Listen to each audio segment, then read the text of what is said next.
24 of the game's most accomplished champions and emerging superstars joining together as the best of the best from the United States take on the top international players outside of Europe.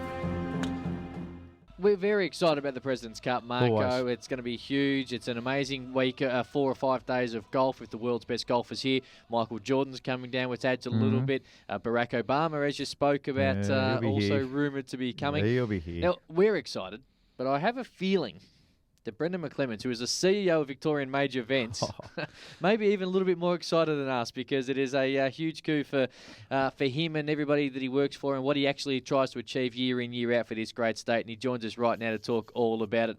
Brendan, I'm assuming you're just rubbing your hands together with glee.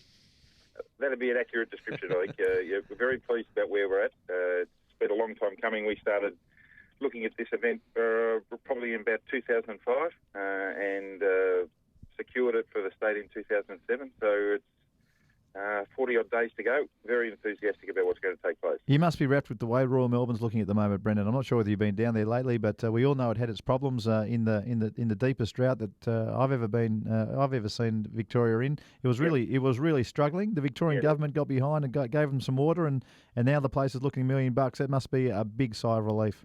And God smiled on us. The drought's broken. I think the weather, certainly.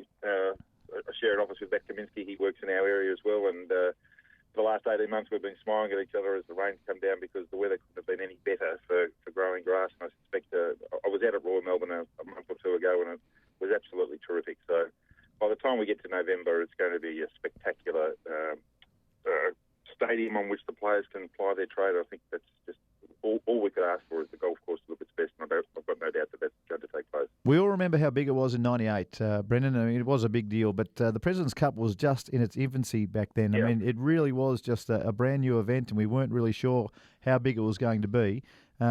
These days, it is in full swing, and it is a money maker, and the charities that are involved with the President's Cup, they all enormously benefit. Do you think Melbourne and in fact Australia have really any idea at the moment just how big this event's going to be? Probably not. I think what I've detected since I've been involved in this role, and certainly since we've been looking at the President's Cup, is those that were involved last time couldn't wait to get involved again. And you'll see on the commercial side of it, so many of the partners who were there in '98 have signed up again. That's just an indication, as you're saying, Mark, of how much people, how familiar people are with the event, how much they loved it when it was here. But I was there in 2009 in San Francisco, and I was completely blown away about the size and scale of it. I saw recently, I was looking at some plans for the event. Normally we'd have something like 5 jumbo screens on a golf course. There's 15 to 20 out at Royal Melbourne for this event. 15 to 20? Yeah. The Masters in 2009, when Tiger played, had something in the order of 5,000 grandstand seats. They've got 10,000 going up here. So it's just the size and scale of it, I think, will take people by surprise. And you're right, it's gone from strength to strength since it was last year in '98. Even just the logistics at Royal Melbourne. I mean, last time the practice fairway was actually used for all the players. This time it's going to be, I think that's the tented village, is it, the practice range? And they've actually had to make the practice range and other facilities across the road at Sandringham. So even at that base, it's enormous. Yeah, that's right. The opening ceremonies and the things that go along with that, they'll take place on the Sandringham side of the road there. And, that's one of the great advantages of having Royal Melbourne available, is the fact that it's 36 holes on the course itself, and then Sandringham across the road is available, obviously. Need to work that through, but we've got a great setup there, and I took 27,500 people a day, and I couldn't be any more pleased or enthusiastic about how it's shaping up. You know how big it is, and I know how big it is. Do you think there is any other golf course in Australia, now that we know that could actually hold it? I mean, Royal Melbourne's the only place in probably the Southern Hemisphere that could cater for it properly.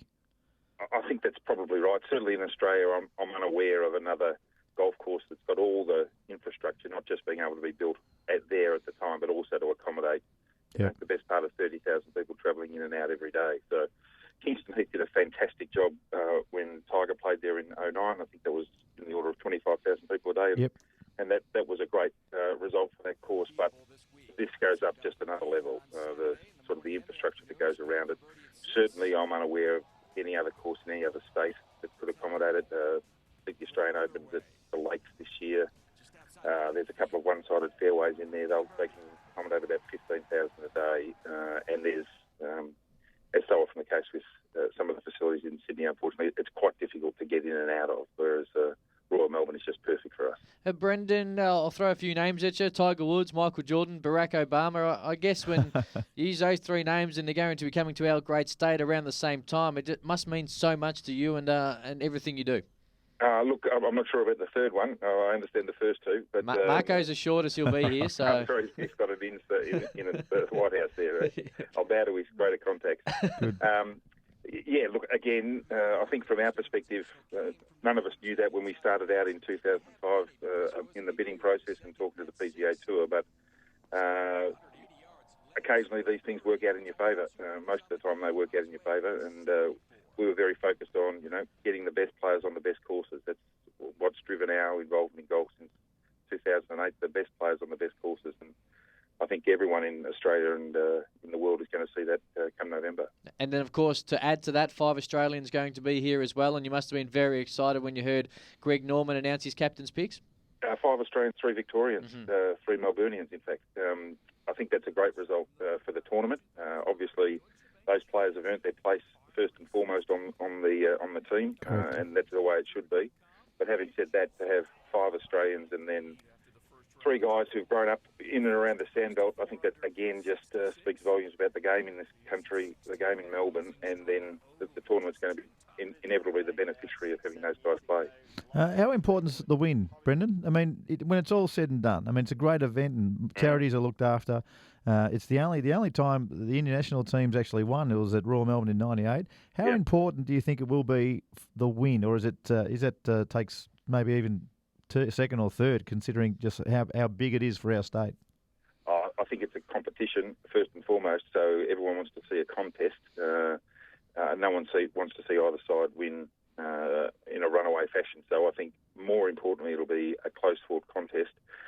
Selfishly, I'd like to see the international team get up. They haven't been beaten outside of North America. I think that's one of the ways of looking at the result there. So I think they're very encouraged about coming down here. I was at the Captain's Day when Fred Couples and Greg Norman were at the course, and I remember Fred talking about what it was like when they first came in '98, and they were pretty shocked about the way the weather turned around and the slickness of the green. So they're trying to address that. They're trying to be here in this part of the world, this hemisphere at least, playing a little bit earlier. So you'll see a lot of those guys up in Sydney warming up for the President's Cup, and that's probably as it should be. It reflects their desire to win, and I think everyone knows that Greg's a fiercely competitive sort of guy, and the guys he's picked in his team are also competitive. So I think it's the competition is very important, and I'd like to see the internationals win.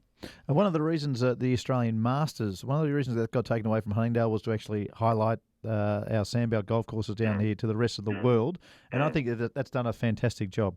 How many more people do you think would be estimated to actually be watching this event and seeing the great Royal Melbourne at its absolute best? Oh, gee, look, that's a tough one. Certainly back in, what we'll see is, this goes back live on the Golf Channel 27 and a half hours, I think, back into America. So that's a great showcase for our sport, as well as being on NBC, the national free-to-air broadcaster in America. So just what that opens up is amazing in terms of reach. America, 250, 300 million people. History will be made at Royal Melbourne. Don't miss your chance to be a part of it.